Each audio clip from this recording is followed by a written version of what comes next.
고린도전서 8장 1절부터 13절까지 말씀이죠. 고린도전서 8장 1절부터 13절, 고린도전서 8장 전체죠. 이제 우상에게 바쳐진 재물에 대해 말하겠습니다. 우리는 우리 모두가 지식이 있는 줄로 압니다. 그러나 지식은 사람을 교만하게 하고 사랑은 모두를 이롭게 합니다. 만일 누가 무엇을 안다고 자랑하면 그는 아직도 마땅히 알아서 살지 못하는 사람입니다. 그러나 하나님을 사랑하는 사람은 하나님께서 그를 알아주십니다. 그러므로 우상에게 바쳐진 재물을 먹는 일에 말하자면 세상에 있는 우상은 아무것도 아니며 신은 하나님 한 분밖에 계시지 않는 것을 우리가 알고 있습니다. 비록 하늘이나 땅 위에서 신이라 불리는 것들이 있어 많은 신들과 많은 주들이 있으나 우리에게는 오직 한 하나님 곧 아버지가 계신 분이니라. 만물이 그분으로부터 왔고 우리도 그분을 위해 있습니다. 또 한 분이신 주 예수 그리스도가 계시니 만물이 그분으로 인해 존재하고 우리도 그분으로 인해 살아갑니다. 그러나 모든 사람에게 지식이 있는 것은 아닙니다.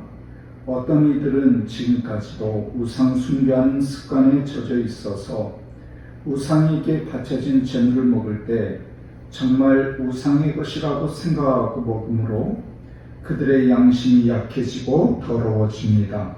그러나 음식이 우리를 하나님 앞에 내세워주지 못합니다. 우리가 먹지 않는다 해도 해로울 것이 없고 먹는다 해도 이로울 것이 없습니다. 그러므로 여러분의 이 자유가 연약한 사람들에게 걸림돌이 되지 않도록 조심하십시오. 지식이 있는 자신이 우상의 신전을 안에서 먹는 것을 먹어보면 양심에 거리낌이 있으면서도 용기를 얻어 우상에게 바쳐진 재물을 먹지 않겠습니까? 그러면 그 연약한 사람은 당신의 지식 때문에 망하게 됩니다. 그리스도는 그 형제를 위해 죽으셨습니다. 이와 같이 여러분이 형제들에게 죄를 지어 그 약한 양심에 상처를 주는 것은 그리스도께 죄를 짓는 일입니다. 13절 같이요. 그러므로 음식이 내 형제를 넘어지게 한다면 나는 내 형제를 넘어지지 않게 하기 위해 영원히 고기를 먹지 않을 것입니다. 아멘. 고린도전서 7장부터 7장의 그 결혼 문제, 또 8장의 우상의 재물의 문제, 이런 문제들은 고린도 교회에서 사도 바울에게 질문을 던졌었죠. 고린도전서 7장 1절 토요일 그 큐티 본문 7장 1절에 나오죠. 이제 여러분이 써보낸 질문에 대해서 말하겠습니다 하면서 음행의 문제, 결혼 문제, 이런 문제들을 고린도 교회에서 사도 바울에게 질문을 던졌고 사도 바울이 거기에 대한 답변 형식으로 말씀을 한 것입니다.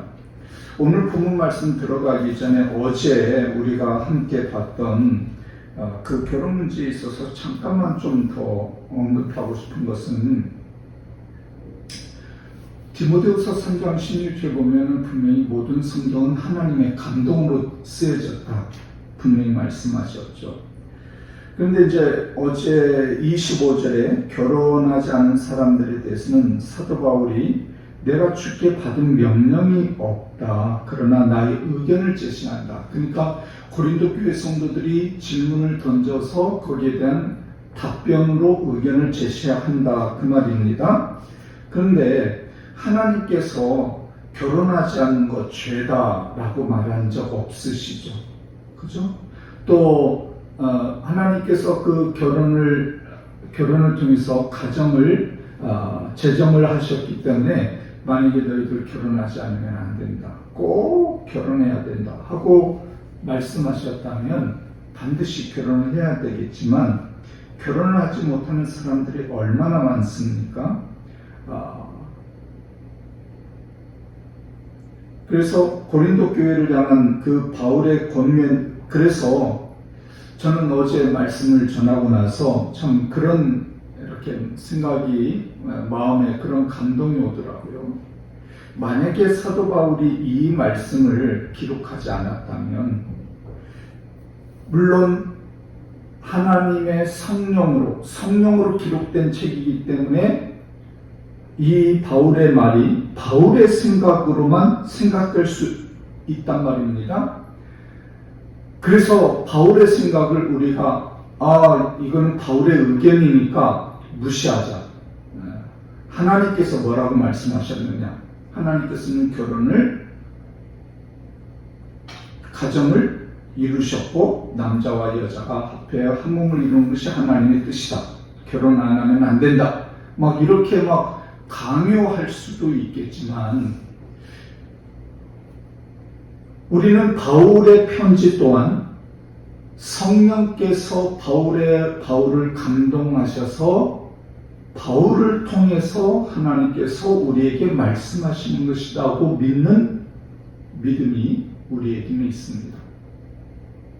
그렇기 때문에 바울이 의견을 내세운 거지만 이것 또한 하나님께서 바울을 통해서 이 말씀을 주신 것이 아니겠느냐. 만약에 이 바울의 권면이 없었다면 참 불가피하게 결혼하지 못하는 사람들이 얼마나 마음의 눌림과 아픔과 상처와 고통 속에 살아가겠습니까? 그러나 바울을 통해서 이 말씀을 받은 고린도 교회 성도들뿐만 아니라 오늘날 이 시대 결혼하지 못하시는 분들 참 위로가 되어지고 또 소망이 되어지고 오히려 평안과 기쁨이 찾아오게 될 줄 믿습니다.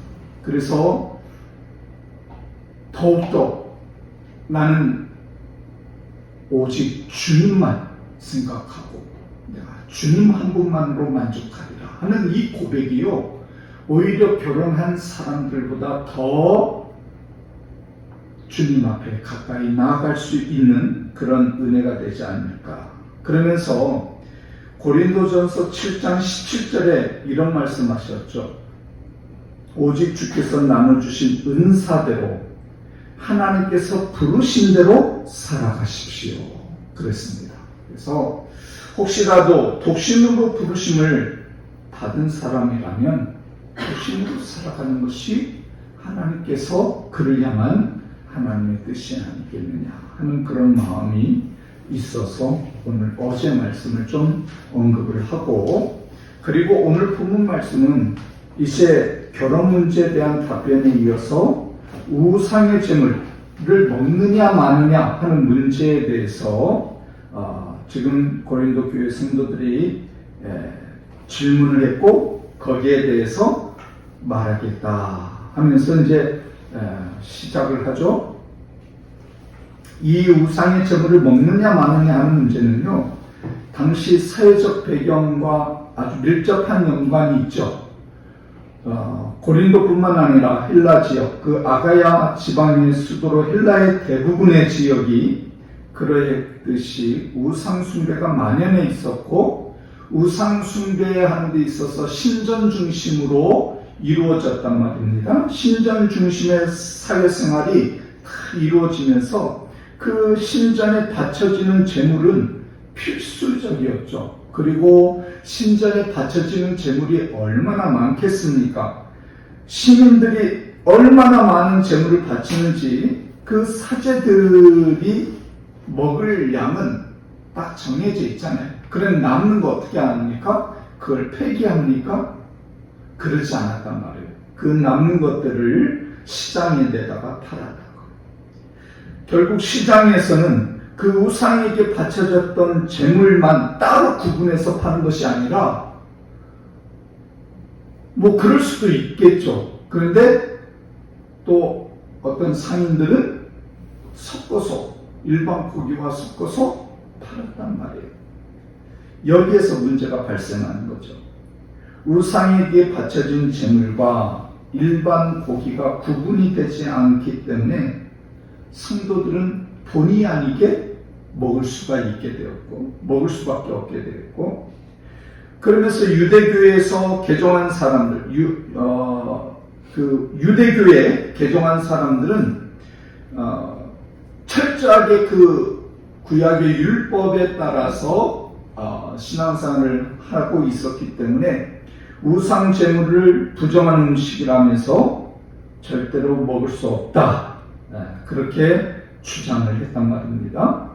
그러나 또 한편에서는 고린도전서 6장 12절에서 말씀하신 대로 우리가 다 자유함을 얻었지 않느냐, 그 자유함을 가지고, 그 지식을 가지고 우상의 제물을 먹는 것은 아무 문제가 되지 않는다 해서 이 문제가 서로 대립이 되었고, 이 문제를 가지고 바울에게 조언을 구하게 되었던 것입니다. 그래서 여기에 이제 바울이 답변을 하는 거죠. 4절 뭐라고 답변을 합니까? 우상에 바쳐진 제물을 먹는 일에 대해 말하자면 세상에 있는 우상은 아무것도 아닌 존재다. 그리고 신은 오직 하나님 한 분밖에 계시지 않느냐. 6절에서도 반복하죠. 오직 한 하나님, 곧 아버지가 계실 뿐이다. 만물이 그분으로 왔고 또 우리도 그분을 위해 있다. 한 분이신 주 예수 그리스도가 계시니 만물이 그분으로 인해 존재하고 우리도 그분으로 인해 살아간다. 무슨 말입니까? 우리 성도들에게 있어서 우상의 존재라는 것은 아무 문제가 되지 않는다. 전혀 아무런 의미가 없기 때문에 신전에 바쳐진 제물 또한 아무 문제가 없다라는 것을 사도 바울이 답변을 해주고 있는 것입니다. 디모데전서 4장 3절부터 5절까지 보면은 모든 음식물은 하나님께서 인간의 육신적 유익을 위해서 허락하신 것이므로 감사하면서 먹으면 된다라고 분명히 말씀하고 있습니다.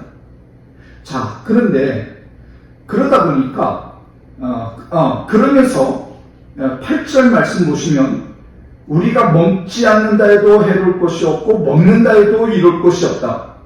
너희들 각자가 자유롭게 판단할 문제다 라고 말하는 것입니다. 근데 문제가 뭐냐?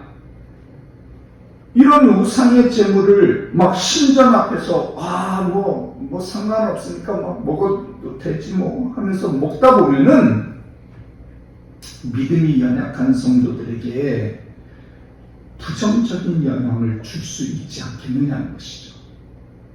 그래서 그들이 상처가 되고 상처도 받고 또 시험도 들고 또 그 연약함으로 인해서 어쩌면 믿음을 저버릴 수 있지 않겠느냐.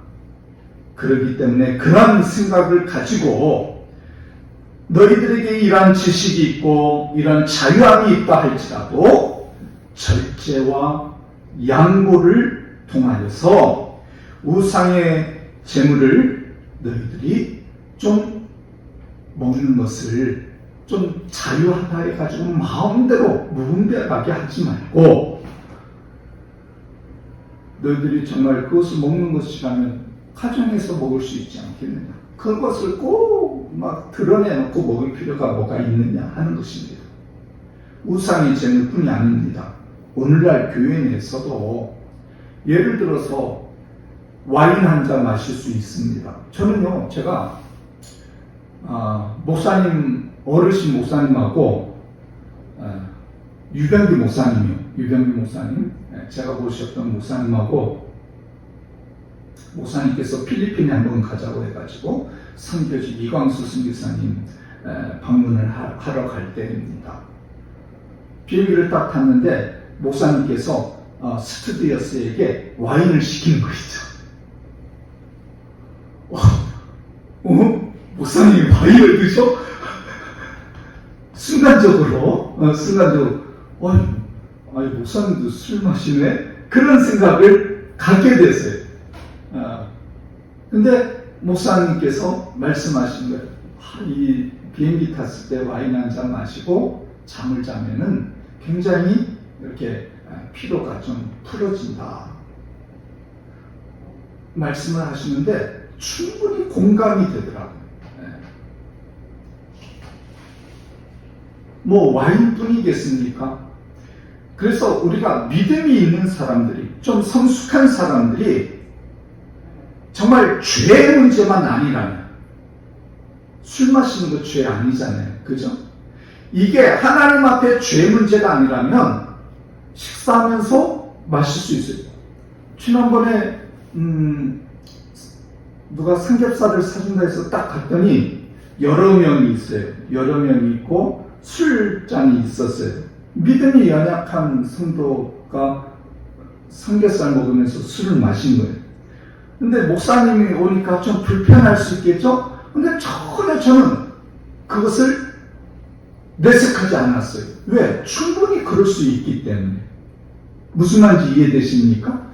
그래서 우리가 하나님 앞에 이것이 죄 문제만 아니라면은 좀 자유함 가운데서 믿음에 성숙한 사람들이 믿음이 연약한 사람들 앞에 어떤 좀 절제도 하고 또 배려도 하고 양보도 하고 사랑할 수 있는 그런 믿음의 성도들이 되어지기를 주님의 이름으로 부탁드립니다.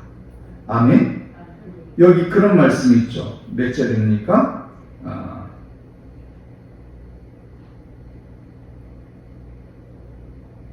3절. 그러나 하나님을 사랑하는 사람은 하나님께서 그를 알아주십니다. 그리고 1절 보십시오. 지식은 사람을 교만하게 하지만 사랑은 모두를 이롭게 합니다. 이롭게 합니다. 그러므로 형제를 넘어지게 한다면 그것이 죄가 되는 것이죠. 그래서 사도 바울은 나는 결코 그렇다면 고기를 먹지 않겠다. 우상의 제물을 먹지 않겠다. 라고 단호하게 우상의 제물을 뛰어넘어서 나는 고기를 먹지 않겠다고 이야기할 정도입니다. 그러므로 저와 여러분들이 이런 문제를 가지고 막 정죄하고 판단하고 막 이러지 마시고 정말 하나님의 말씀 앞에서 자유함을 가질 때 믿음에 연약한 사람들이 상처받지 않도록, 믿음에 연약한 사람들이 넘어지지 않도록, 뭐 교회 안에서도 어떤 교회 운영이 있어서 크고 작은 일들, 여러 가지 많은 일들이 있지 않습니까? 그때 우리 집사님들이 초신자들에게 본이 되어지고 그 초신자들이 상처받지 않도록 배려하고 양보해주고 섬기며 사랑해주는 그런 모습들이 우리 교회 안에 넘쳐나기를 주님의 이름으로 부탁합니다. 아멘. 자, 그런 마음으로 우리 서로 용납하라 이런 찬양이 있는데 어려운 찬양 아닙니다.